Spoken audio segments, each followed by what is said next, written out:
السلام عليكم، ازيكم يا شباب؟ اخباركم ايه؟ يا رب تكونوا بخير.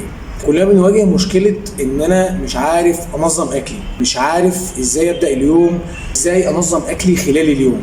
بكل بساطه كده يا شباب، الناس الطبيعيه بتاكل 3 وجبات: فطار، غدا، عشاء.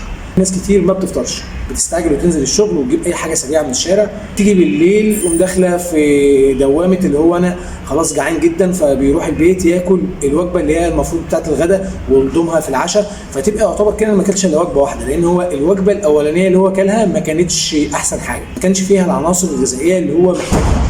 بيروح يجيب سندوتش اي حاجه كده او بسكوته وشاي، ده اللي مشهور عند الناس، وده اللي بيسبب المشاكل سواء في زياده الوزن او في خساره الوزن. يعني في ناس كتير بتشتكي ان هي نفسها تزود في حجمها، وفي ناس كتير بتشتكي ان هي مش عارفه تنزل في الوزن، يقول لي والله ما باكلش، والله ده انا ما باكلش الا وجبه واحده، ده مش عارف ايه. ما هو انت مش مدخل السعرات اللي جسمك محتاجها ومقسمها على طول اليوم، انت مدخلها كلها مره واحده او مدخلها بزياده، فجسمك مش مستفيد من كل ده، جسمك مش هياخد كل ده في وقت واحد. المعادن اللي جسمك محتاجها والفيتامينات اللي انت جسمك محتاجها، نسبه البروتين، نسبه الكارب اللي انت محتاجها، مش هتخش كلها في وقت واحد، مش هيكون افضل للمعده بتاعتك. الهضم بتاع جسمك مش هيكون احسن حاجه. الميه بتاعتك برضو انت عايز تقسمها وتدخلها في قبل الوجبات وبعد الوجبات، فانت محتاج تدخل برضو نسبه ميه كويسه ليك.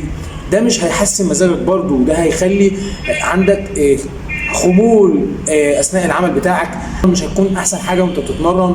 اعمل اكلك في البيت، عود نفسك انك تعمل اكلك في البيت وتاخده معاك في لانش بوكس بتاعك. شوف اي اقرب مكان تسخن فيه الاكل، لو انت مش بتحب الاكل بارد يتصرف، لكن اتصرف انك تاكل اي اكل وخلاص علشان اليوم يعدي.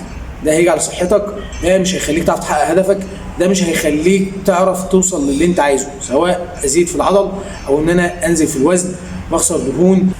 اتمنى بعد الكلام ده كله نكون ظبطنا اكلنا، عرفنا نبدا اليوم يومنا ازاي ونختمه ازاي. اشوفكم في فيديو جديد. السلام عليكم.